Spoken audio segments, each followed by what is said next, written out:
जय जय रघुवीर समर्थ।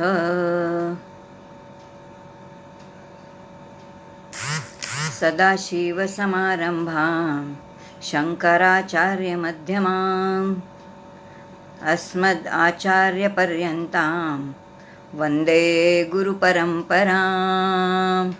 मन्नाथ श्री जगन्नाथ मद्गुरो श्री जगद्गुरु मदात्मा सर्वभूतात्मा तस्मै श्री गुरवे नमः। श्रुतिस्मृतिपुराणानाम् आलयं करुणालयं नमामि भगवत्पादं शङ्करं लोकशङ्करं। शङ्करं शङ्कराचार्यं केशवं बादरायणं सूत्रभाष्यकृतौ वन्दे भगवन्तौ पुनः पुनः। शुकाः सारिखे पूर्णवैराग्यजाचे वसिष्ठा परिज्ञानयोगेश्वराचे कवी वाल्मिका सारिखा मान्य ऐसा नमस्कार माझा सद्गुरु रामदासा। कृपा कटाक्षाची किरणे मोहसमुद्राचे आटणे घडे जय त्या श्रीकृष्णे बंधू तया ते। जय जय रघुवीर समर्थ। प्रभू रामचंद्राच्या चरणी वंदन करते, हनुमंताला वंदन करते, समर्थांना वंदन करते, सद्गुरूंना वंदन करते, आदरणीय शास्त्रीजींच्या चरणी वंदन करते, सर्व प्रवचनकार कीर्तनकार वैदिक कर्म करणारे या संत समागमवरचे वक्ते सगळ्यांच्या चरणी वंदन करते। सर्व श्रोते जे आहेत त्यांच्या चरणी सप्रेम अभिवादन करते आणि आजची जी सेवा आहे ती सुरू करते। हरिओम तत्सत। आपण काल जे आहे ते सुरू बघत होतो की प्रश्नोपनिषद जे आहे त्या प्रश्नोपनिषदाची जी सुरुवात आहे ती आपण काल केलेली दिसते। आपण 2-3 प्रश्न बघितले आणि आज आपल्याला उरलेले 3 प्रश्न बघायचे आहेत। तर कालचं थोडं आपण रिव्हिजन घेऊया की कोणते 3 प्रश्न आपण बघितलेले होते। पहिला प्रश्न जो आहे तर त्या कबंधींनी विचारलेला होता की जीवसृष्टी कशापासून उत्पन्न होते। बघितलं आपण, हिरण्यगर्भ किंवा ईश्वर जो आहे त्याच्यापासून सृष्टी निर्माण झाली आणि मग ही विविधता जी आहे ती सगळी कोणतं आहे कशाच्या तयाने केली ते आपण बघितलं। दुसरा प्रश्न जो आहे तो भार्गवानी विचारलेला होता आणि कोणते देव सृष्टी धारण करतात आणि मग सांगितलं होतं पंचमहाभूत जे आहेत ते सृष्टी धारण करतात। आणि मग त्यांनी विचारले की या देहाला पिंडाला कोण प्रकाशित करतं। त्यानंतरचा प्रश्न होता तर इंद्रिय जी आहेत ती पिंडाला काय करतात तर प्रकाशित करतात। याच भार्गवानी तिसरा प्रश्न विचारलेला होता की कोणता देव अत्यंत श्रेष्ठ आहे।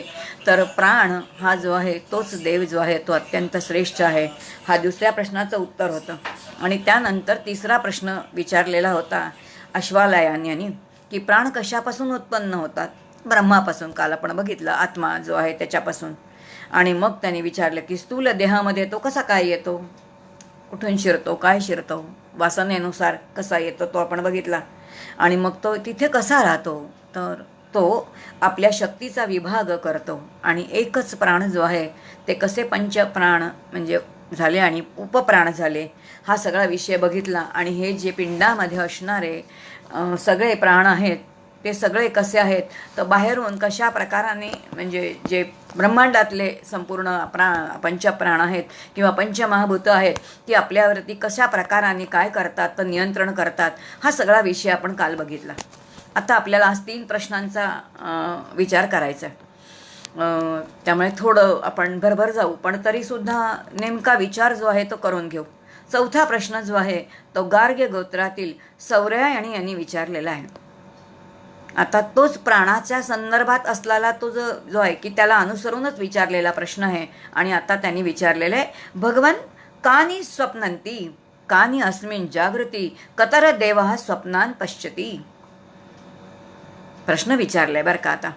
आता भगवान पिप्पलादाना हे जे आहेत सौर्यायणी ह्यांनी प्रश्न विचारलाय आणि त्या प्रश्नाच्या संदर्भामध्ये डॉक्टर काकांनी अतिशय सुंदर म्हटलंय। ते म्हणतात या इंद्रियामय देही, या इंद्रियांसह असणारा हा जो देह आहे कवण झोपी जाई।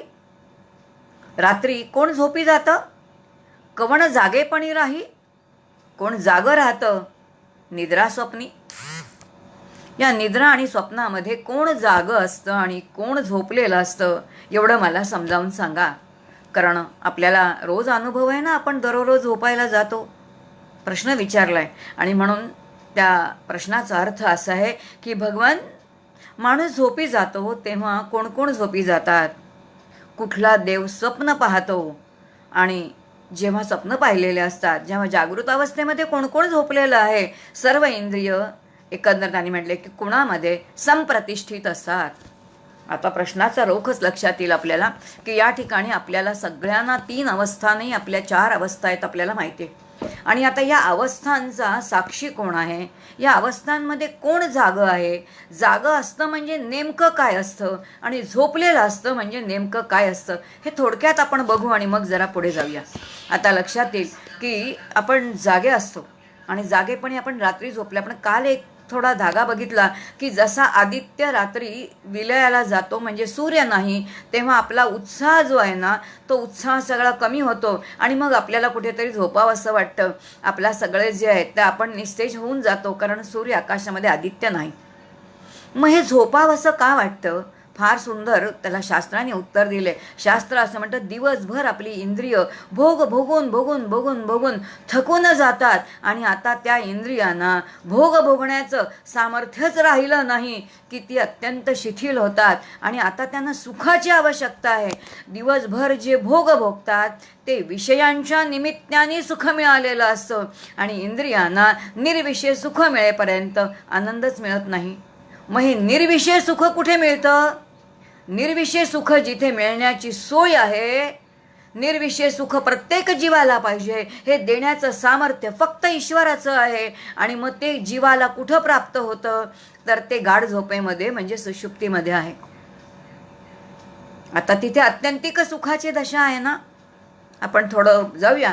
आणि म्हणून इथे सगळी इंद्रियांचं सामर्थ्य निघून गेल्यानंतर आपण कुठे जातो, तर त्या स्वप्नामध्ये जातो. आणि आता भगवान पिप्पलादानी त्याचं उत्तर द्यायला सुरुवात केली. फार सुंदर उत्तर देतात. ते म्हणतायत, अरे किती सुंदर प्रश्न विचारलायस, त्या प्रश्नाचं उत्तर मी तुला देतो. आणि पुन्हा त्यांनी दृष्टांताच्या साह्याने समजावून सांगायला सुरुवात केली. ते असं म्हणतात की जसं आकाशामध्ये आदित्य आल्याबरोबर, सूर्य आल्याबरोबर त्याची सगळी किरणं जी आहेत ना ती पसरली जातात, आणि जेव्हा तो अस्ताला जातो तेव्हा ही सगळी किरणं जी आहेत ती त्याच तेजोमंडळामध्ये काय होतात तर विलीन होतात. खरं तर सूर्य स्थिर आहे बरं का, पण आपली पृथ्वी फिरत असल्यामुळे ती सगळी किरणं त्या तेजोमंडळामध्ये विलीन झाताना एकत्रित होतात. अगदी त्याचप्रमाणे दृष्टांत आहे, एकदेशी आहे, समजून घ्यायचा. नाही तर मग ते प्रूव्ह करून दाखवा वगैरे असलं काहीतरी बोलायचं नाही. शास्त्राने अतिशय सुंदर सांगितलंय की जसं अस्ताला जाताना सगळी किरणं जी आहेत ती त्या तेजोमंडळामध्ये हळूहळू विलीन होतात, अगदी त्याचप्रमाणे ज्यावेळेला जीव माणूस झोपी जातो त्यावेळेला त्याची सगळी इंद्रिय जी आहेत ती झोपी जातात. आता इंद्रिय झोपी जातात म्हणजे काय होतं?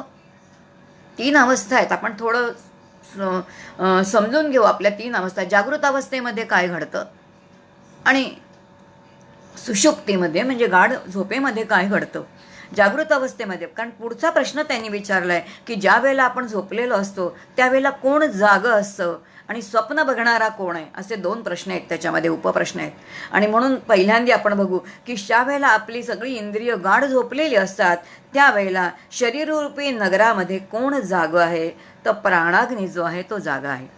आणि त्यामुळे त्याची जी सगळी कार्य आहेत ती सगळी कार्य त्या ठिकाणी सुरू आहेत. बघा, श्वासोश्वास सुरू आहे, अन्नपचनाचं कार्य जे आहे ते सगळं सुरू आहे. यातलं काहीतरी संपलेलं आहे का? आतली सगळी कार्य चालू आहेत ना. अगदी झोपेमध्ये एखादा डास जरी आपल्याला अंगावरती बसला तरी आपण प्रतिक्षिप्त क्रियांनी त्याला घालवतो. याचा अर्थ या सगळ्या क्रिया ज्या आहेत आपल्या, या सगळ्या त्या ठिकाणी चालू आहेत, आपल्या लक्षात येतो.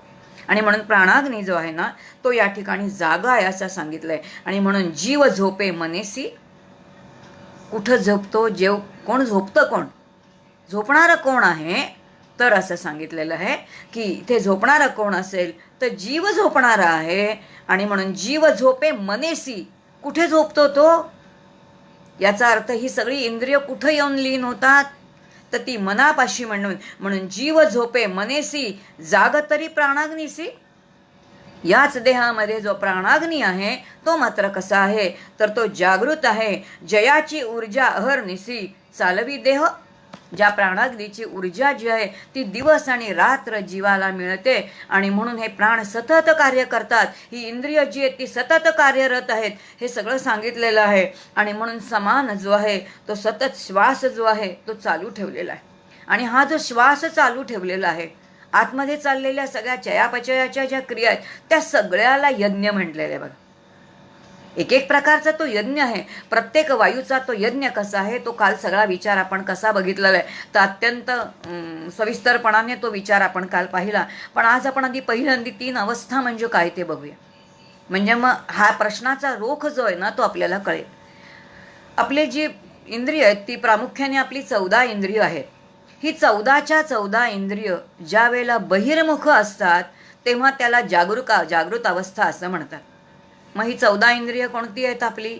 पंचज्ञानेंद्रिय आहेत, पंचकर्मेंद्रिय आहेत, मन बुद्धी चित्त आणि अहंकार. ही जी 14 इंद्रिय आहेत ही 14 जेव्हा संपूर्ण बहिर्मुख आहेत आणि बहिर्मुख आहेत म्हणजेच ती कशी आहेत, तर ती जगताकार आहेत. आणि जेव्हा ती जगताकार आहेत म्हणजे अंतःकरण वृत्ती इंद्रियांच्या मार्फत जगामध्ये जाते आणि जगामध्ये विविध प्रकारच्या गोष्टी बघते आणि त्या गोष्टींच्या आकाराची होते.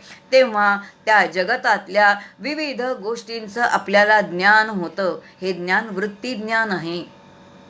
आपल्याला होणारं ज्ञान ज्याच्या माध्यमातून होतं त्याला वृत्ती ज्ञान म्हणतात. आणि अशा तऱ्हेने अंतःकरण वृत्ती ही 14च्या 14 जी आहेत ती कशाच्या माध्यमातून बाहेर जातात, तर इंद्रियाच्या माध्यमातून बाहेर जातात. आणि म्हणून 14 इंद्रिय ज्या वेळेला बहिर्मुख आहेत, 14 जेव्हा जगताकार आहेत, 14 जेव्हा ईश्वर रचित सृष्टीच्या कडे बघणारी आहेत, तेव्हा जी जीवाची स्थिती आहे त्याला जागृत अवस्था म्हटलेलं आहे. ही जागृत अवस्था आहे. मग आता सुषुप्ती दशा म्हणजे काय आहे? आता सुषुप्तीमध्ये म्हटलेलं आहे की ही सगळी जी आहेत, आता स्वप्न निद्राकाळी काय होतं, तर ही सगळीच्या सगळी कुठे लीन आहेत, तर ती आत्मस्वरूपामध्ये लीन आहेत. आता ही सगळी 14च्या 14 जी आहेत ती अंतर्मुख आहेत. आणि ती अंतर्मुख आहेत म्हणजे ती लीन आहेत. आणि लीन आहेत म्हणजे जी आत्मस्वरूपामध्ये लीन आहेत. आत्मस्वरूप आहे अत्यंतिक सुखस्वरूप आहे, आनंद स्वरूप आहे. आणि म्हणून तुम्हा आम्हाला सगळ्यांना अत्यंत प्रिय काय आहे, तर झोप प्रिय आहे. आणि त्या झोपेमध्ये जेव्हा जातो तेव्हा ती सुषुप्ती दशा आहे. आपल्याला काही कळत नाही. आणि काय म्हणून मी स्त्री आहे का पुरुष आहे, मी शिकलेला आहे का मी अडाणी आहे, की मी सुखी आहे का मी दुःखी आहे, मी श्रीमंत आहे का मी गरीब आहे, काहीतरी कळतं का हो? काही कळत नाही. काही कळत नाही. कारण अत्यंतिक निर्विषय आनंद सुखाची ती दशा आहे. आणि त्या क्षणी जेव्हा सुखाची दशा आहे तेव्हा मला सुख मिळतंय हे तरी कळतं का? कारण सुख घेणारी वृत्ती सुद्धा तिथे शिल्लकच नाही. आणि अशी ती जी स्थिती आहे त्या स्थितीला म्हटलंय ती कोणती आहे, तर ती निर्विषय अशी स्थिती आहे. अज्ञानाकार असणारी जी वृत्ती आहे, आता तिथे अज्ञान आहे. कारण सुख भोगणारा मी जो आहे तो सुख भोगणारा मीच तिथे शिल्लक नाही. आणि जिथे सुख भोगणारा मी शिल्लक नाही तिथे अज्ञानाकार अशी वृत्ती आहे. आणि जी वृत्ती अज्ञानाकार आहे तिलाच आत्माकार म्हणता येईल. पण त्याला आत्माकार का म्हटलेलं नाही, कारण त्या अवस्थेमध्ये जर नित्य राहिलो तर ती आत्माकार होईल. पण त्या अवस्थेमध्ये आपण नित्य राहू शकत नाही. तिथून आपण स्वप्नावस्थेत तरी जातो किंवा तिथून आपण जागृतीमध्ये तरी जातो. आणि म्हणून हा देह कारण देह आहे. जो 2 अवस्थांना कारणीभूत आहे त्यालाच कारण देह असं म्हणतात. आणि अशी ही कोणती आहे, तर ती सुषुप्ती अवस्था आहे. आणि मग त्यांनी म्हटलंय की आता 3री अवस्था आहे. आणि म्हणून सुषुप्तीमध्ये अंतर्मुख 14च्या 14 इंद्रिय जी आहेत ती अंतर्मुख आहेत. आणि ती कुठे आहेत, तर आत्मस्वरूपामध्ये लीन झालेली आहे. आणि मग आता 3री अवस्था म्हटले स्वप्नावस्था म्हणजे काय. या स्वप्नावस्थेमध्ये नेमकं काय घडतं. आता त्यांनी म्हटले स्वप्नावस्थेमध्ये 13च्या 13 आता इंद्रिय जी आहेत आपण बघितलं की पंचज्ञानेंद्रिय, पंचकर्मेंद्रिय आणि 4 मन बुद्धी चित्त आणि अहंकार. यातली 13 जी आहेत ही 13 कुठे आहेत, तर ती आत्मस्वरूपामध्ये लीन झालेली असतात. पण एक मन मात्र जे आहे ना ते अर्धवट कुठेतरी जागं आहे. आणि ते का जागं आहे त्यांनी म्हटलंय की फार सुंदर त्यांनी म्हटले, आत्मा न झोपे न जागे. आत्मा जागाही नाही किंवा आत्मा झोपतही नाही, पण हाच मनाच्या संयोगाने, आता हाच आत्मा मनाच्या संयोगाने, कारण फक्त अर्धवट कोण जागं आहे तर ते अर्धवट मन असं असणारं जागं आहे. आणि हाच आत्मा मनाच्या संयोगे स्वप्नादिकांचा काय घेतो तर भोग घेतो. आता हा भोग कुठचा आहे? आता हे भोग कोणते आहेत लक्षात येईल. आपण आपल्या जरा स्वप्नांची मीमांसा करू. लक्षात येईल की कधी स्वप्न पडावं, कोणतं पडावं, काहीतरी आपल्या हातात आहे का? या स्वप्नामध्ये जीव एक गंधर्व सृष्टी निर्माण करतो. ही गंधर्व सृष्टी निर्माण करण्यासाठी त्याच्याकडे रॉ मटेरियल काय आहे, काय भांडवल आहे? आहे का काही भांडवल? नाही म्हटलं तर ते भांडवल आहे, कारण आपण दररोज स्वप्नसृष्टी बघतो आणि दिवसा किंवा जन्मजन्मांचे ज्या अंतःकरणाचे वासनांचे जे ठसे आहेत, ते वासनांचं गाठोड जे आहे, हे स्वप्नामध्ये काय होतं तर वासनांचं गाठोड स्वप्नांच्या रूपाने हळूहळू सोडवलं जातं, असं आपल्याला ही श्रुती सांगते.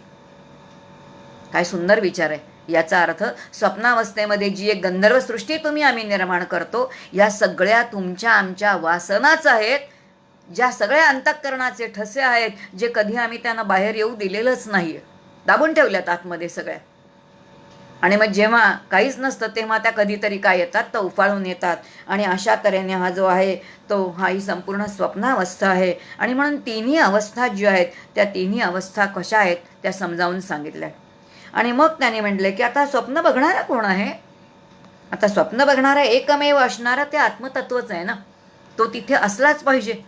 कारण त्याचा काय आहे की तिन्ही अवस्थांचा जो आहे की आपल्या तिन्ही अवस्थांमध्ये एक जण जो आहे तो नित्य आहे.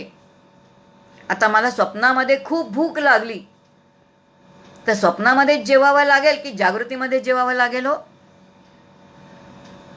जागृतीमध्ये जेवलं तर चालेल का? नाही चालणार. याचा अर्थ प्रत्येक अवस्था भिन्न आहे, त्या त्या अवस्थेचा भोग तिकडंच आहे.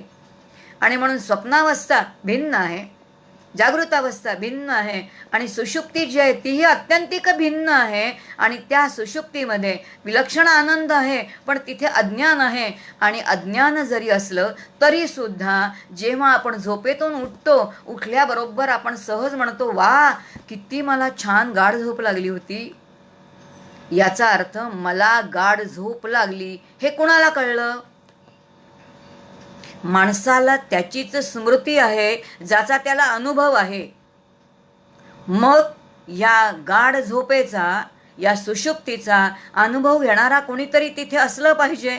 म्हणून जागृतीचा अनुभव सुद्धा ज्या तत्वाला येतो, सुषुप्तीचाही ज्या तत्वाला येतो, आणि स्वप्नावस्थेचा सुद्धा ज्या तत्वाला येतो, ते आत्मतत्व जे आहे तो आत्मा, ते ब्रह्मतत्व जे आहे ते नित्य कसं आहे तर तो तिथे साक्षी भावानी नित्य आहे. आणि म्हणून बघणारा कोण आहे तिथे तो आहेच ना. मग याचा अर्थ जाग कोण आहे? प्राणाग्नी तिथे जागा आहे, कारण तिथे ऊर्जा आहे, त्याच्याशिवाय देह चालेल कसा? आणि म्हणून प्राणाग्नी जागा आहे. पण बघणारं कोणतं आहे? ज्ञानस्वरूप असणारं जे तत्व आहे, आत्मस्वरूप, ज्या ठिकाणी शिवस्वरूप आपण ज्याला म्हणतो, जे बुद्धीच्याही पाठीमागे असं असणारं जे तत्व आहे, तर ते तत्व तिथे नित्य आहे. आणि मग हा बघणारा कोण आहे तर तो जीवात्मा जो आहे तो अशा तऱ्हेने जो आहे तो त्या ठिकाणी बघतो. आणि म्हणून तीनही अवस्था ज्या आहेत त्या तीनही अवस्थांच्या पलीकडे कोण आहे तर तो कोण आहे तर तो आत्मा आहे. आणि असा हा आत्मा जो जाणतो, आत्मस्वरूप ज्याने जाणलेला आहे, तो कसा आहे तर तो मुक्त होतो असं सांगितलंय. मग हा आत्मा सगळ्यांना का दिसत नाही? आणि आत्मा सगळ्यांना दिसत नाही याचं एकमेव कारण म्हणजे तुमच्या आमच्या बुद्धीवरती असणारी वासनांची पुटं. आपलं हवं नको पण जातच नाही. आणि जोपर्यंत हवं नको पण आहे बुद्धीवर, जसं पाण्यावरती शेवाळं आहे, जोपर्यंत पाण्यावर शेवाळं आहे तोपर्यंत आपल्याला आपलं प्रतिबिंब पाण्यामध्ये स्वच्छ दिसत नाही. अगदी त्याचप्रमाणे जोपर्यंत बुद्धीवरती वासनांची पुटं आहेत तोपर्यंत या बुद्धीचं म्हणजे जो आपला जीव जो आहे त्यामध्ये आत्म्याचं प्रतिबिंब जे आहे ते जसंच्या तसं पडत नाही. मग आता ते काढण्यासाठी पहिल्यांदा काय करायला लागेल, तर बुद्धी अत्यंत स्वच्छ करावं लागेल. आणि मग बुद्धीच्या स्वच्छ करण्याचा काय आहे, आणि म्हणून शास्त्रांनी म्हटलंय रोज 3 स्नानं करायची. म्हणजे करायची कोणती कोणती, शरीर शुद्ध स्वच्छ करण्यासाठी स्नान आहे, मन जे आहे ते शुद्ध करण्यासाठी प्रार्थना आहे, आणि बुद्धीचे वासनांचे संस्कार काढण्यासाठी काय आहे, तर शास्त्र श्रवण आहे किंवा स्व अध्ययन म्हणजे स्वाध्याय. स्वचं अध्ययन, मी कोण आहे, आत्मस्वरूपाचं चिंतनच आहे. आणि म्हणून श्रुती उपनिषद हे केवळ आत्म्यासंबंधी बोलतात, ब्रह्मासंबंधी बोलतात, ब्रह्मचिंतन करतात. हे एकच साधन कोणतं आहे, तर बुद्धी हे स्वाध्याय आहे. आणि बुद्धीवरची जी वासनांची पुटं आहेत ते काढण्याचं सामर्थ्य फक्त तिथे आहे. आणि म्हणून ही बुद्धी शुद्ध करण्याचं कार्य काय आहे, कशा तऱ्हेने बुद्धी शुद्ध केली जाते, तर पहिल्यांदा जीवाने जाणीवपूर्वक वेदविहित कर्म निष्कामपणाने केली पाहिजेत. आणि केवळ वेदविहित कर्म निष्कामे करून चालत नाही, तर पुढे अत्यंत प्रेमलक्षणा भक्तीनी, याचा अर्थ अंतःकरणामध्ये भक्तीनी. आत्मा कसा आहे, आत्मा कसा असेल, तर आत्मा रसो वै सहा, रसामय तो आहे, रसमय आहे म्हणजे प्रेममय आहे. याचा अर्थ तुम्हाला आम्हाला सगळ्यांवरती प्रेम करता आलं पाहिजे. प्रश्न विचारूया, येतं का आपल्याला सगळ्यांना प्रेम करता? आम्ही फक्त आमच्याच लोकांवरती प्रेम करतो, बाकी सगळ्यांचा दुस्वास करतो, असं नाही. संतांचं सगळ्यांवरती तितकंच प्रेम आहे. प्रेम हा त्यांचा स्थायी भाव आहे. आणि म्हणून वेदविहित निष्काम कर्म झाल्यानंतर प्रेमलक्षणा भक्तीने या अंतःकरणाला, मनाला शांत करावं लागतं. आणि जेव्हा प्रेमलक्षणा भक्तीने, ईश्वराच्या उपासनेने चित्त किंवा मन अत्यंत शांत होऊन जातं, तेव्हाच अगुण असणारा, अप्राण असणारा, अपाद असणारा, ज्याला काहीच नाही असा तो केवळ असणं, अतती इति आत्मा, काल आपण आत्माची व्याख्या बघितली, हा जो नित्य असा असणारा आहे, 3ही अवस्थांमध्ये किंवा 4थ्याही अवस्थेमध्ये, तुर्यावस्थेमध्ये सुद्धा ज्याचा नित्य अन्वयच आहे, असा तो आत्मा जो आहे, त्याचं स्वरूप जे आहे ते तेव्हा कळेल जेव्हा आपलं चित्त अत्यंतिक शांत झालेलं असेल. आणि अशा या आत्म्याला जो जाणतो तो त्याच्याशी तद्रूप होतो. आणि तद्रूप झाल्यानंतर तोही जीव कसा होऊन राहतो, तर सच्चिदानंद स्वरूपच होऊन राहतो. असं या प्रश्नाचं, 4थ्या प्रश्नाचं उत्तर भगवान पिप्पलाद देतात. डॉक्टर काकांनी त्याचं छान वर्णन केलं. काका असं म्हणतात, तया आत्म्याशी जाणता, त्या आत्म्याला जर जीवानी जाणलं, तया आत्म्याशी जाणता तया माझी शिरता. याचा अर्थ त्या आत्म्यामध्येच जर अखट चिंतनामध्ये राहिलो, नित्य आत्मचिंतनच केलं, तर काय, ज्ञाता सच्चिदानंद तत्वता. ज्ञाता म्हणजे जीव, हा जीव आत्मा जो आहे तो सच्चिदानंद स्वरूप असल्यामुळे, आत्म्याचा संग जीवानी केल्यामुळे, आत्मा सच्चिदानंद असल्यामुळे, जीवानी आत्म्याचा संग केल्यामुळे, जीव सतत आत्म्याच्या बरोबर राहिल्यामुळे परिणाम काय घडतो, तर तया माझी शिरता, ज्ञाता सच्चिदानंद तत्वता. आता ज्ञाता सुद्धा काय होतो, तर तोही सच्चिदानंद स्वरूपच राहतो, होऊन राही. जसं त्या आत्मा सच्चित आनंद अखंड तो आहे, त्याचं अस्तित्व नित्य आहे, तो अखंड आनंद रूप आहे, ज्ञान स्वरूप आहे, तसा जीव सुद्धा अखंड ज्ञान स्वरूप होऊन राहतो. आता तो सगळ्यांवरती प्रेम करतो, आता त्याचा द्वेषासाठी कोणती जागाच नाही, तो आनंद स्वरूपच होऊन राहतो. आणि मग आता हळूहळू दुःख निघूनच जातं, सुख दुःख या द्वंद्वाच्या पलीकडे तो जायला लागतो. आणि हे होणं काय आहे, तर इथे हळूहळू हा जो आहे तो जीवनमुक्तीचा प्रवास आहे. आणि म्हणून ही 3ही अवस्था म्हणजे काय, त्या अवस्थांमध्ये कोण जागं असतं, कोण झोपलेलं असतं, हे सगळं जे आहे ते भगवान पिप्पलाद मुनींनी सांगितलं. अतिशय आनंद झाला. आणि मग आता 5वा प्रश्न विचारण्यासाठी पुढचा शिष्य पुढे आलाय बरं का. आता शिबी पुत्र जो आहे तो सत्यकाम आहे, तो पुढे आलाय. आणि तो म्हणतोय, भगवान आत्तापर्यंत प्राण म्हणजे काय, ही संपूर्ण पंचमहाभूताच्या साह्याने पिंड आणि ब्रह्मांडाची रचना कशी काय झाली, हे सगळे ह्या ठिकाणी कार्य कसे करतात, हे सगळं कळलं. आणि मग अवस्था ज्या आहेत त्या सगळ्या अवस्थाही कळल्या. पण आता पुढचा प्रश्न मी विचारतो. आणि म्हणून सत्यकामानी प्रश्न विचारले. सत्यकाम म्हणते सत्यकाम प्रपच्छ. सत्यकामानी प्रश्न विचारले. स प्रायणांत तत् ओंकारम अभिध्यायती सतेन कथम लोकम जायती. आता प्रश्न विचारलाय, लक्षात येईल की ओंकारा संबंधामध्ये प्रश्न आहे. आता त्यांनी सांगितलं की आत्तापर्यंत तुम्ही जे सांगितलं ना भगवान, ते आम्हाला सगळं कळलं, पण असं कळलंय की जो जीव किंवा जो मनुष्य मृत्यूपर्यंत मरेपर्यंत, याचा अर्थ आमरण काय करतो, तो ओंकाराचं अखंड ध्यान करतो. आता इथे प्रश्न आहे बरं का, ओंकाराचं ध्यान करायला सांगितलंय. आता ओंकाराचं ध्यान करण्याचा अधिकार कोणाचा आहे? जे कोणी ब्रह्मचारी आहेत किंवा संन्यासी आहेत त्यांचा आहे. तुम्ही आम्ही ओंकाराचे ध्यानाचे अधिकारी नाही. मग आपल्याला ओंकाराच्या इतकंच सामर्थ्यवान असं काय आहे, तर ते म्हणजे पौराणिक नामं आहेत, जी नामं तितकीच सामर्थ्यवान आहेत. आणि म्हणून जे आपल्या सद्गुरूंनी दिलेलं नाम आहे तेच काय आहे, तर ते वैदिक नाम. ते काय आहे, तर ते त्याचंच स्वरूप आहे, असा बुद्धीचा निर्णय करायचा आणि आपल्याला नाम घ्यायचं. पण आता उपनिषदांचं आपण अध्ययन करतोय, चिंतन करतोय, त्यामुळे आपल्याला इथे ओंकाराचं ध्यान किंवा नाम सांगितलेलं आहे.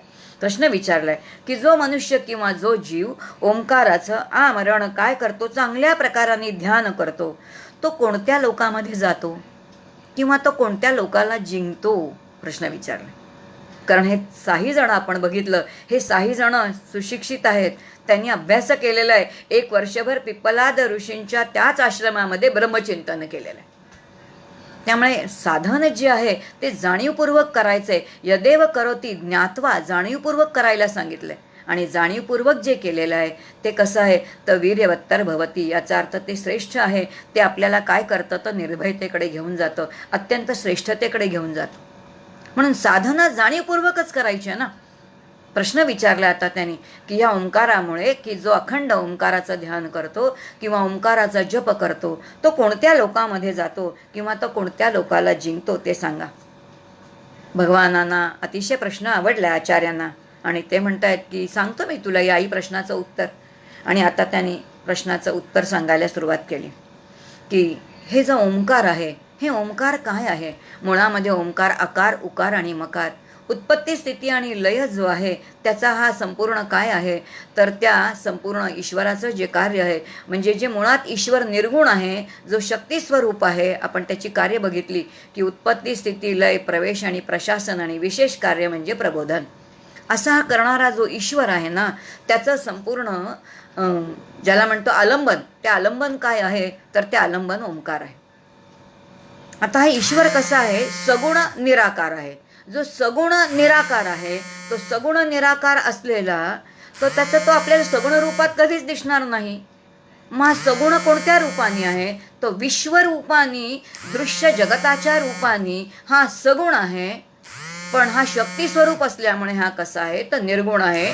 आणि म्हणून असं हे जे काही तत्व आहे, ते तत्व जे काय आहे, तर त्याचं आलंबन ओंकार आहे. मग आता ह्या ओंकाराची उपासना करायची आहे असं म्हटलंय. आणि आता ह्या ओंकाराच्या उपासनेने काय मिळतं, त्यांनी म्हटलंय की कोणता लोक मिळतो, प्रश्न विचारलाय. आणि आता भगवान म्हणतायत ओंकाराचा जर ध्यान केलं, त्याचा जप केला, तर कोणते कोणते लोक मिळतात. याचा अर्थ तुम्ही ज्या भावाने त्या ओंकाराची उपासना कराल, त्या भावाचं फल तुम्हाला मिळणार आहे. आणि म्हणून त्या भावाचं फल मिळणार असल्यामुळे तुम्ही कोणता भाव धारण करणार आहेत त्यावरती ते अवलंबून आहे. आणि म्हणून त्यांनी पहिल्याच मंत्रामध्ये सांगितलं की ओंकाराच्या उपासनेने परब्रह्माची प्राप्ती होणार आहे आणि अपरब्रह्माचं सुद्धा ज्ञान होणार आहे. म्हणजे ब्रह्माची जी आहे, तर ब्रह्मस्वरूपाशी एकरूप झाल्यानंतर जीवनमुक्ती आणि पूर्ण तीही अवस्था मिळणार आहे. पण हिरण्यगर्भाच्या साह्याने जर उपासना केली तर लौकिकातलं सगळं वैभवही मिळणार आहे. आणि म्हणून लौकिकाचं वैभव आणि पारलौकिक वैभव हे दोन्ही मिळण्याची जी सोय आहे ती कशामध्ये आहे, तर ती त्या ओंकाराच्या ध्यानामध्ये आहे. आणि म्हणून त्यांनी म्हटले ओंकाराच्या आलंबनाने ब्रह्मज्ञानाची कास धरली. आता कास साधकांनी धरायचे, भक्तांनी धरायचे. आपण ठरवायचंय मला काय पाहिजे. मला ब्रह्मज्ञान पाहिजे असेल तर ओंकाराने काय करायचं, ओंकार ब्रह्मस्वरूप आहे असंच म्हणायचं. आणि ब्रह्मरूप म्हणून ओंकाराची जर उपासना केली, जसं तुकोबाराय म्हणतायत की माझ्या विठ्ठलाचा कैसा प्रेमभाव, आपणची देव होय गुरु, ते हे परब्रह्म उभे विटेवरी. माझा विठ्ठल ब्रह्मरूप आहे असा मी माझा भाव धरला आणि मी माझ्या भावाने विठ्ठलाची जेव्हा उपासना केली तेव्हा हाच विठ्ठल माझा सद्गुरूही झाला आणि त्यांनी मला काय केले तर ज्ञान दिले आहे. आणि म्हणून प्रपत्ती याचा आता अनन्य शरणागत जेव्हा मी गेलो त्या विठ्ठलाला तेव्हा मला काय झालेलं आहे तर मला ब्रह्मज्ञानच झालेलं आहे. पण विठ्ठलाची कोणत्या भावाने उपासना केली आहे? ब्रह्मभावाने उपासना केलेली आहे. याचा अर्थ आपल्या उपास्य दैवताचं उपासना कोणत्या भावाने करायची आहे? पिप्पलाद मुनी सांगतायत, ओंकाराच्या आलंबनाने ब्रह्मज्ञानाची कास धरली तर ब्रह्मस्वरूप होता येतं. आता पुढे सांगितलंय, याच ओंकाराच्या हिरण्यगर्भाचं प्रतीक म्हणून जर भावना केली, हिरण्यगर्भ म्हणजे ईश्वर जो निर्माता आहे, अत्यंत सर्वसामान शक्तिमान आहे, याचा अर्थ कुठेतरी शक्ती हवी आहे, सामर्थ्य हवं आहे, यासाठी जर उपासना केली तर तो लोक मिळतो. आता त्या लोकांमध्ये याचा अर्थ अत्यंतिक सुख कुठे आहे? स्वर्ग लोकासारखे लोक आहेत, गोलोकासारखे लोक आहेत, विष्णू लोकासारखे लोक आहेत. मग आता ज्या ज्या लोकांची ज्या ज्या भावनेने केलेली उपासना आहे तो लोक प्राप्त होतो. कारण ही शक्तीचीच उपासना आहे, हिरण्यगर्भाची उपासना आहे. आणि आपण बघितलं हिरण्यगर्भ प्राण आहे ना, तिथे प्राणशक्तीची उपासना आहे ती. मग आता त्याच्यात काय प्राप्ती आहे तर विविध लोकांची प्राप्ती आहे. आणि म्हणून ओंकाराच्या आलंबनाने जर हिरण्यगर्भ प्रतीक म्हणून जर ओंकाराची उपासना केली तर ते लोक प्राप्त होतात. आणि पुढे त्यांनी सांगितलंय की ह्याच ओंकाराच्या ठिकाणी, आता हे तुम्हाला आम्हाला प्रापंचिकांना खूप छान आहे बरं का, याच ओंकाराच्या 3.5 मात्रांच्या ठिकाणी श्री गुरु दत्तात्रय, भगवान शिवशंकर, पांडुरंग, श्रीराम, श्रीकृष्ण अशा ठिकाणी जर ब्रह्मभाव धारण करून केला, की आपण ब्रह्मभाव धारण केला आणि त्या ओंकाराची काय केलं तर ध्यान केलं आणि उपासना केली तर किंवा भक्ती मार्गाने जावं. दोन्हीकडे अहमलयाची प्रक्रिया एकच आहे ना.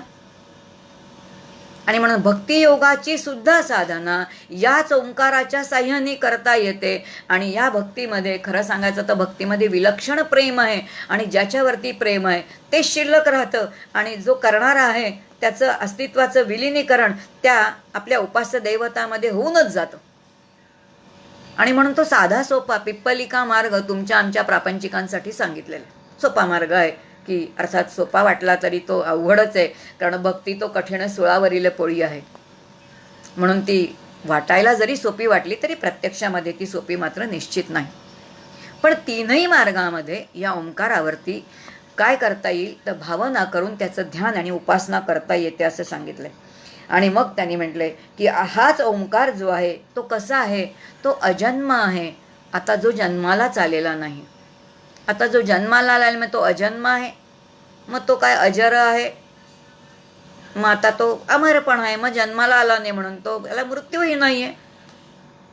मग असा ज्याला जन्म नाही, ज्याला मृत्यू नाही, जो अरूप आहे, जो निर्गुण आहे, जो निराकार आहे, आणि असा निराकार असणारा ज्या परब्रह्म जे आहे ते परब्रह्म तेच म्हणजे ओंकार, असा जर आलंबन केलं तर त्याचा परिणाम मात्र काय आहे तर ते कोणतं आहे तर ब्रह्मलोकाचीच प्राप्ती आहे. आणि मग यानंतर भगवान मुनी सांगतायत यातल्या 2 मात्रांचं जे वैशिष्ट्य आहे ना ते मी तुला सांगतो. आता अनेक उपनिषद आहेत, आपल्याला सगळी बघायचे. ओंकाराच्या खूप वेगळ्या वेगळ्या अंगाने प्रत्येक उपनिषदामध्ये वेगळा वेगळा विचार आहे बरं का. काही ठिकाणी 5 मात्रा मांडल्या आहेत, काही ठिकाणी 3 मानलेल्या आहेत, काही ठिकाणी आणखीन वेगळा प्रत्येक ठिकाणी विचार आहे. प्रत्येक मात्रेवरती एक काहीतरी प्रतीक केलेलं आहे आणि त्याचं ध्यान करायला सांगितलेलं आहे. कारण पुढची उपनिषदं बघायची की ज्याच्यामध्ये ओंकाराचं विस्तृत वर्णन आहे. या ठिकाणी इतकं फारसं नाही आहे, फक्त त्यांनी एवढाच प्रश्न विचारलेला आहे. आणि म्हणून या ठिकाणी अगदी थोडक्यामध्ये भगवान पिप्पलाद सांगतायत की मी तुला एवढंच सांगतो की जो ओंकारावरती म्हणजे ओंकार हे निर्गुण निराकार परब्रह्माचं जे आलंबन आहे असं जर काही उपासना केली असेल तर त्याचा परिणाम काय आहे. पहिल्यांदा लगेच काही ब्रह्मलोकामध्ये जाता येत नाही, पण त्याचा पहिला परिणाम म्हणजे अशी ही जी ओंकाराची जी उपासना आहे ती आपल्याला त्या ब्रह्मापर्यंत घेऊन जाते. आणि मग त्यासाठी पहिल्यांदा त्यांनी म्हटलंय की ओंकाराच्या अकाराची उपासना करावी लागेल. याचा अर्थ ओंकाराचा जो आकार आहे उत्पत्ती करणारा कोण आहे तर ब्रह्मदेव आहे. आता ही जी अकार मात्रा आहे त्या अकार मात्रेचं जर ध्यान केलं किंवा त्याची उपासना केली तर ऋषिकुळामध्ये जन्म येतो. आणि उकाराची जर केली, आता ती स्थिती आहे, अकार उकार स्थिती आहे, आणि उकाराची जर उपासना केली तर मात्र चंद्रलोकामध्ये काय जातो, तर चंद्रलोकाची प्राप्ती होते. आता इथे दोन सरळ सांगितले की एक चंद्रलोकाकडे आणि एक ऋषिकुळामध्ये जाणं. आणि ऋषिकुळामध्ये जाणं याचा अर्थ ऊर्ध्वगतीला जाणं. लगेच नाही तरी पण हळूहळू आपण त्या ऊर्ध्वगतीला जातो. आणि एक चंद्रलोक जो आहे तो कर्मामध्ये मला गुंतवणार आहे आणि कर्मामध्ये गुंतवून पुन्हा पुनरपी जननम पुनरपी मरणम या ठिकाणी मला तो फिरवणार आहे. मग या दोन्हीपेक्षा आता त्यांनी सांगितलं की ओंकाराचं संपूर्ण ओंकारावरती म्हणजे 3.5 मात्रांच्या या संपूर्ण ओंकारासह संपूर्ण ओंकाराचं जो ध्यान करतो तो कसं आहे तर, आणि नुसतं ध्यान नाही, अंतःकरणामध्ये वैराग्याच्या परिपूर्णतेने वैराग्य धारण करून जो या ओंकारावरती ध्यान करतो तो कसा होतो तर हा जो सूर्यस्थ पुरुष आहे, सूर्यस्थ म्हणजे ज्ञानमय पुरुष जो आहे, त्या ज्ञानमय पुरुषाशी जीव जो आहे तो एकरूप होतो. आणि परिणामी काय घडतं त्यांनी खूप छान दृष्टांत दिल्या बरं का. भगवान त्या ठिकाणी दृष्टांत देत आहेत. ते असं म्हणत आहेत, ज्यांनी या संपूर्ण ओंकार निर्गुण निराकाराचं हे आलंबन आहे आणि म्हणून हेच विश्वाचा निर्माता आहे, हेच ब्रह्म आहे, असं जर त्या ओंकारावरती संपूर्ण ध्यान केलं तर त्याचा परिणाम असा आहे की सर्प जसं कात संपूर्ण टाकतो आणि कात टाकल्यानंतर आता त्याला संपूर्ण नवीनच एक देह प्राप्त होतो, त्याप्रमाणे जीव जसजशी ओंकाराची साधना करत जाईल, ओंकाराचं ध्यान करत जाईल, तसतसं त्याच्या अंतःकरणातून सगळ्या पाप पुण्याच्या वासना ज्या आहेत त्या पाप प्रवृत्ती निघून जातात. आणि पाप प्रवृत्ती निघून गेल्यानंतर मग आता पापाचं फळ दुःख राहिलंच नाही. मग आता सुखाची अनुभूती आहे, पण त्याच्याही पलीकडे जायचं आहे. आणि म्हणून या सगळ्या पाप प्रवृत्तीतूनही तो हळूहळू सुटतो आणि मग आता सुखदुःखातून हळूहळू तो मुक्त व्हायला लागतो. आणि अशा या आलंबनाने तो जीव कसा होतो तर अत्यंतिक शांत होतो. आणि शांत झालेला तो अजर अमर असं असणारा लोकरहित श्रेष्ठ तत्व म्हटले बरं का त्याला. लोकरहित असं असणारं जे श्रेष्ठ तत्व आहे त्या तत्वामध्ये म्हणजे लोकरहित लोकात जातो. म्हणजे आता त्याला स्वर्ग नाही, कोणताही अधोगतीचा कोणताही लोक म्हणजे पाताळ लोकामधले जे सप्तलोक म्हणलेत आणि वरती जे काही म्हणलेत यातला कोणताच लोक प्राप्त होत नाही. तो इथेच काय होतो तर तो जीवनमुक्त म्हणजे याच ठिकाणी तो मुक्त होऊन जातो. या त्याच्या वासनांची गती कुंठित होऊन जाते आणि वासनांची गती कुंठित झाली की पुनरपी जननम हा फेरा जो आहे, हा सगळा फेरा जो आहे तो त्याचा थांबून जातो.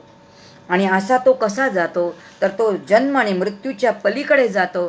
आता त्याला पुनरपी जन्माचं जे चक्र आहे ते चक्र त्याला आता त्रास देत नाही. कशाचं फल आहे? ओंकाराच्या उपासनेचं फल आहे. 5वा प्रश्न विचारलेला आहे बरं का. 5व्याही प्रश्नाचं उत्तर दिलंय पिपलाद मुनींनी. आणि आता 6वा शिष्य जो आहे तो 6वा शिष्य पुढे आलेला आहे. भारद्वाजाचा पुत्र हा आहे, त्याचं नाव सुकेश आहे.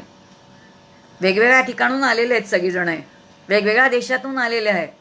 आणि आता तो म्हणतोय की तुम्ही आतापर्यंत जे सांगितलं ते तर कळलं, पण आता शेवटचा माझा एक प्रश्न आहे.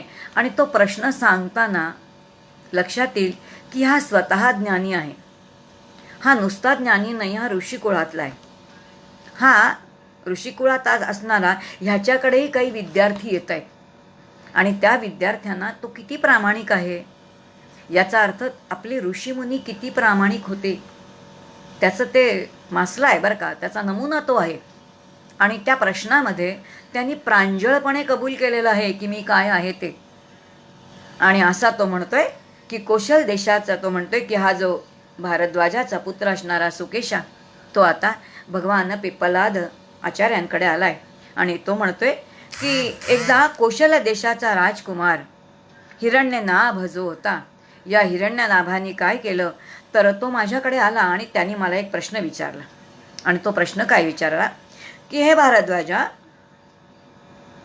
की 16 कलांचा पुरुष असतो असं मी ऐकलेलं आहे, आणि असा 16 कलांचा पुरुष तू जाणतोस का, असा प्रश्न त्यांनी मला विचारला.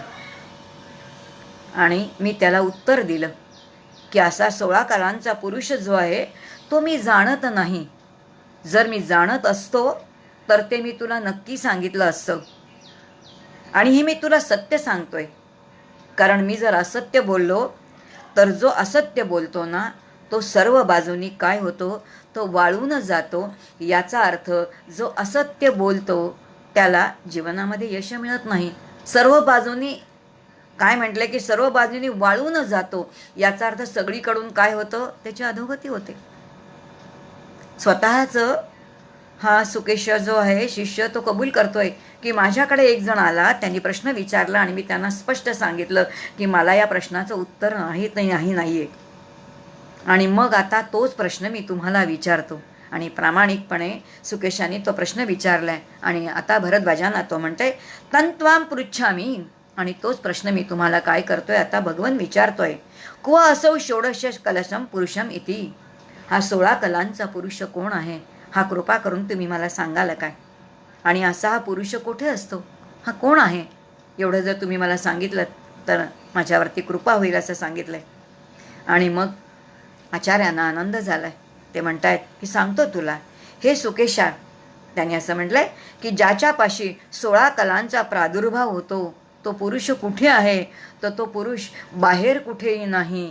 तर जी जी उपाधी ज्यांनी धारण केलेली आहे, याचा अर्थ शरीररूपी उपाधी ज्यांनी धारण केलेली आहे त्या शरीरामध्येच हा 16 कलांचा पुरुष राहतो.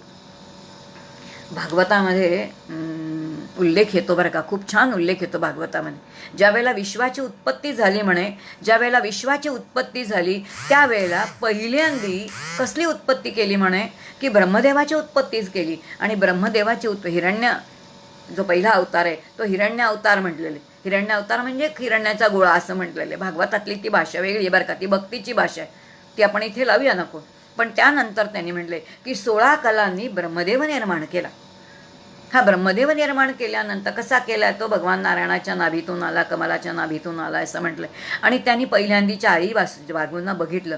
का बघितलं, कारण त्याला पहिला प्रश्न पडला तो म्हणजे माझा निर्माता कोण आणि त्यांनी मला का निर्माण केले. ज्याला माझा निर्माता कोण आणि मी कोण, को अहम, मी कोण आहे, मला कशासाठी जन्माला घातलेले, हे प्रश्न ज्याला पडलेले आहेत ना तो जिज्ञासू आहे.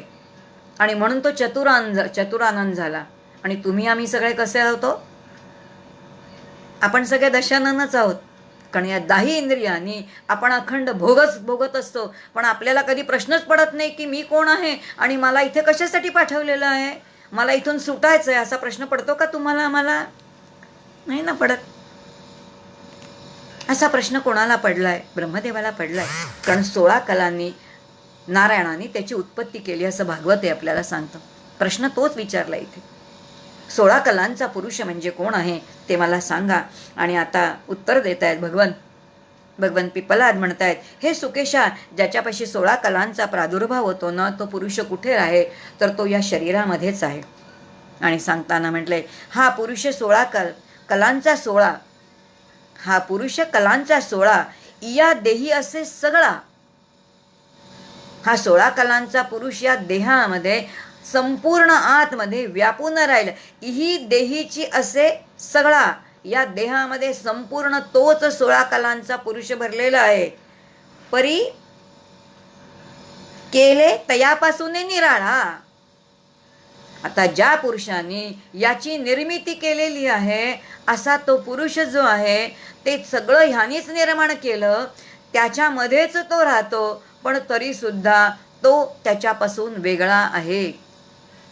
याचा अर्थ ज्याची निर्मिती त्यांनी केली आहे त्याचा त्याला संगच होत नाही, तो ते संग रहित असणारा असा तो कसा आहे, असंगोयम पुरुषः. आता तो असंग असा आहे, परी केलेले पासून निराळा असे वत्सा.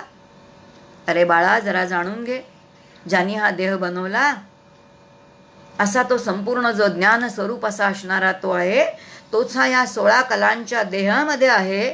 संपूर्ण देहाच्या उपाधीमध्ये तो राहिलेला आहे, पण त्यापासून तो वेगळा आहे.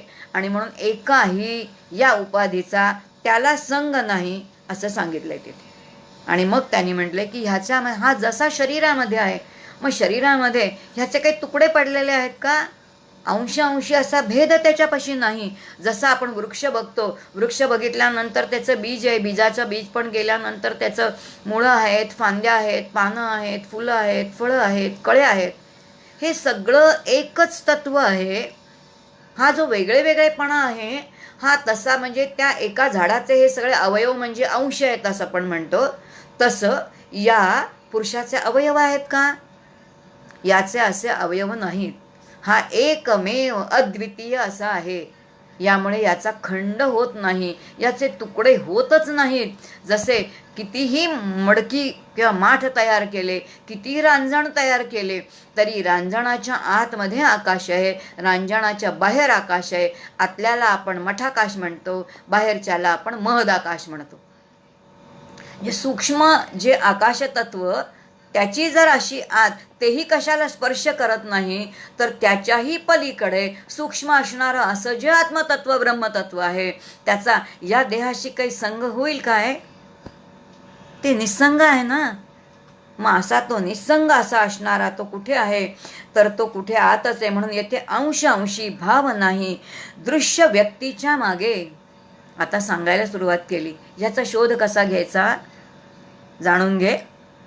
आणि आता त्या शुकेशाला भगवान पिप्पलात सांगतायत, जे काही दृश्य व्यक्ती आहे किंवा दृश्य काही आहे त्या दृश्याच्या पाठीमागे अव्यक्त काहीतरी आहे.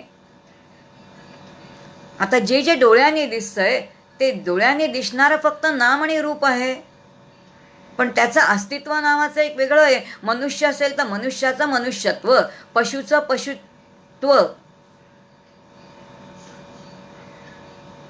हे जे गुण वेगळे आहेत, हे जे काही त्याचं अस्तित्व ज्याच्यावरती आधारित आहे ते दिसत नाहीये. जसं झाडाचं मूळ दिसत नाहीये पण मूळ आहे म्हणून झाड आहे, तसं नामरूप जगत दिसणारे हे सगळे जीव व्यक्ती किंवा गोष्टी दिसतात, पण त्याच्या पाठीमागे अव्यक्त तत्व आहे. म्हणजे साकाराच्या पाठीमागे निराकार आहे, गुणाच्या मागे निर्गुण आहे आणि व्यक्ताच्या मागे एक अव्यक्त तत्व आहे. आणि म्हणून व्यक्त दृश्याच्या व्यक्तीच्या पाठीमागे एक अव्यक्त आहे आणि त्या अव्यक्ताच्या मागे सुद्धा आता जे अव्यक्त आहे काहीच दिसत नाहीये, पण तरी सुद्धा त्याच्याही पाठीमागे मग आपण ज्याला म्हणतो की ईश्वराचं अस्तिभाती प्रिय आहे आणि अस्तिभाती प्रियच्या पाठीमागे अस्ति म्हणजे आहे, भाती म्हणजे जे आहे ते मला कळतंय आणि प्रिय आहे म्हणजे ते मला आनंद देणारं आहे. हे ईश्वराचं आहे, पण त्याही पलीकडे सूक्ष्म असणारं ब्रह्मस्वरूपाचं सच्चित आनंद हे त्याही पलीकडे आहे. आणि म्हणून असं सूक्ष्म सूक्ष्म चिंतन करत मागे जा. आणि म्हणून व्यक्ताच्या मागे अव्यक्ताच्याही मागे मागे ज्ञानदृष्टीने त्याचा मागोवा घ्यावा लागतो. अर्थ त्याचं चिंतन जीवालाच करावं लागतं. हे चिंतन करणं आहे. अव्यक्तत्व काय, अव्यक्त तत्व काय आहे, शास्त्रांनी जसं सांगितलेलं आहे तसं चिंतन करणं, युक्तिवादाने ते समजावून घेणं. आणि युक्तिवादाने समजावून घेतला ना त्यांनी एक फार छान तिथे सिद्धांत मांडलाय की हा आत्मा देहाच्या आत आहे असं म्हणणं काय आहे तर बालिशपणाचं आहे. तो काय देहाच्याच आत आहे का? तो संपूर्ण विश्वाच्या अंतर्बाह्य भरलेला आहे. पण तो देहाच्या आत ही भाषा आपण कशी वापरतो? अध्यारोपाची भाषा म्हणून वापरतो. म्हणून ही भाषाच कशी आहे तर ती काय आहे तर ती बालिशपणाची. त्याला उदाहरणाने समजून देत आहेत. आणि आता भगवान पिप्पलाद म्हणतायत, मी तुला थोडं समजून सांगतो. विश्वामध्ये व्याप्त असं असणारं जे आकाश आहे ते आकाश संपूर्ण विश्वामध्ये व्याप्त हे तुम्हाला मला कळतंय. एखादा मोठंच्या मोठं काही एखादा आकाराचं काही गोल असेल तर त्याच्यामध्ये ते आहे ते कळतं. पण असं ते असणारं आकाश जेव्हा एखाद्या पाव्यामध्ये किंवा बासरीमध्ये जातं तेव्हा ते त्या बासरीच्याच आकाराचं होतं. आता बासरीमध्ये पोकळी आहे, त्या पोकळीमध्ये कोणीतरी फुंकणारा चेतन आहे आणि त्या चेतनाने ज्या वेळेला त्याच्यामध्ये नाद फुंकला तेव्हा त्याच्यातून नाद येतो.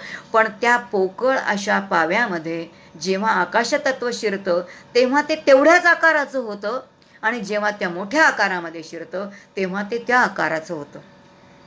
अगदी त्याप्रमाणे हे आपल्याला काय आहे तर ते विचारांनी, तर्काने, बुद्धीने, युक्तिवादाने समजून घ्यावं लागेल असं सांगितलंय. आणि अशा ज्ञानस्वरूप ब्रह्माचा आश्रय घेतला की त्या ज्ञानाच्या साह्याने काय होतं तर जीवाचा त्याने म्हटले की त्याच ज्ञानाचा संकोच होतो.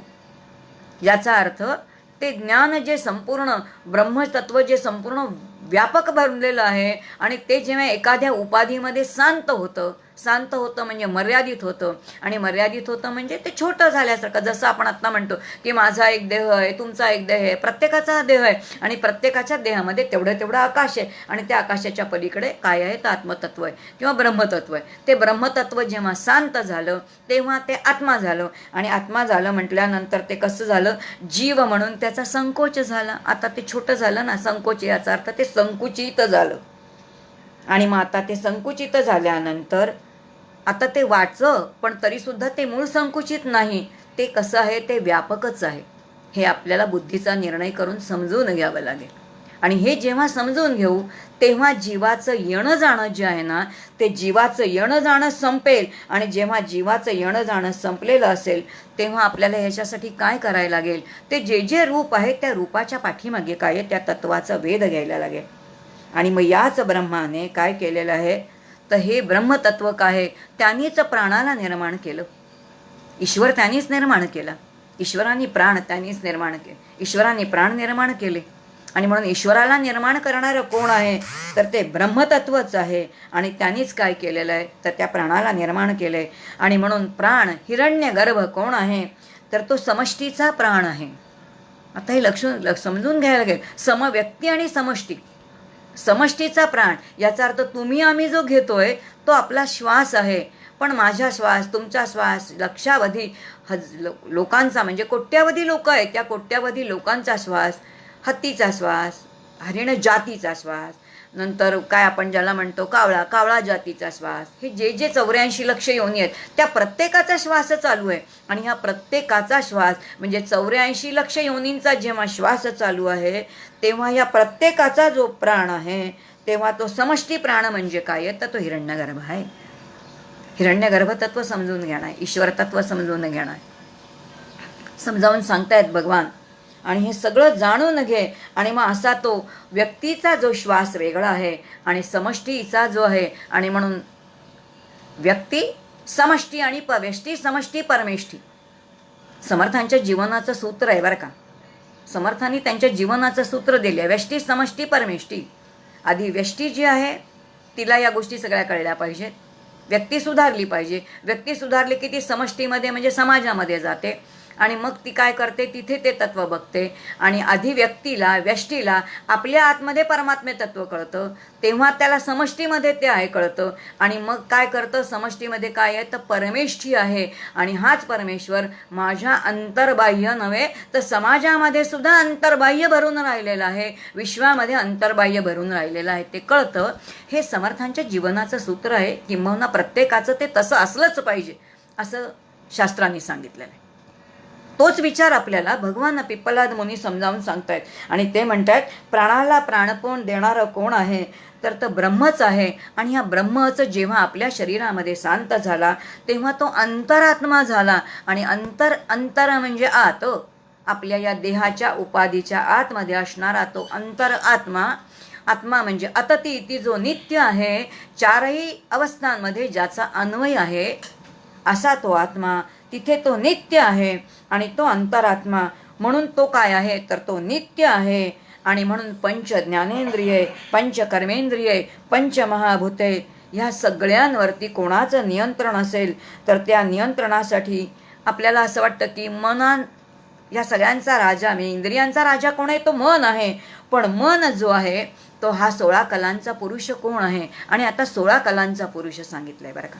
16 कला कोणत्या आहेत तर पंच ज्ञानेंद्रिये, पंच कर्मेंद्रिये, पंच तन्मात्रा आणि एक अंतःकरण. हे 16 जे आहे या 16च्या साह्याने जो आहे तो चेतन जीव बनलेला आहे. म्हणजे जे जे सजीव आहेत या सजीवांच्या ठिकाणी ही सगळी तत्व आहेत. आता काही ठिकाणी अंतःकरण जे आहे ते जे प्रगटीकरण आहे ते मानवाच्या इतकं बाकीच्या ठिकाणी नाही आहे, पण तरीसुद्धा भावभावना त्यांना आहेतच ना. मग अशा 16 साह्याने जो बनलेला आहे हे सगळी जी संपूर्ण चेतनसृष्टी जी आहे, सजीव सृष्टी या 16 कलाने बनलेली आहे. आणि असा कोण आहे तर हा 16 कलांचा पुरुष कोण आहे तर तो शरीरच आहे. आणि जे चेतन शरीर आहे नित्य आहे. आणि हा पुरुष खरा कसा आहे? 16 कलांचा पुरुष खरा मी नाही. आता पुन्हा हा पुरुष म्हणजे जीव जो आहे त्या जीवाला म्हटले बरं का. हा खरा मी नाही. हा खरा मी का नाही? कारण ह्याच्यामध्ये प्रतिबिंब आहे. खरा जो आत्मा आहे त्या आत्म्याचा प्रकाश बुद्धीमध्ये पडलेला आहे आणि बुद्धीमध्ये प्रतिबिंब आहे आणि म्हणून तो चिदाभास आहे.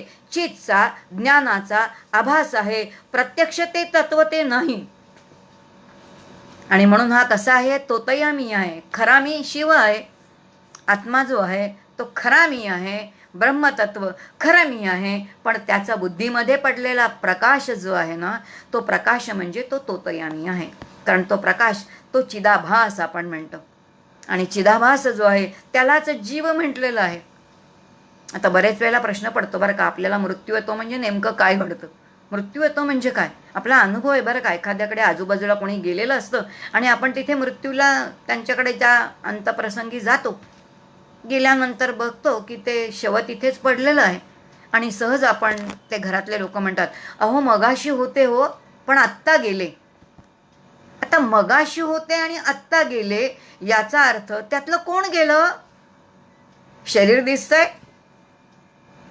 आत्मा नित्य असणार आहे. आत्मा मुक्त होण्याचा प्रश्नच नाही. जो नित्य मुक्त आहे तर तो कधीच येणं त्यानं त्याला नाही आहे.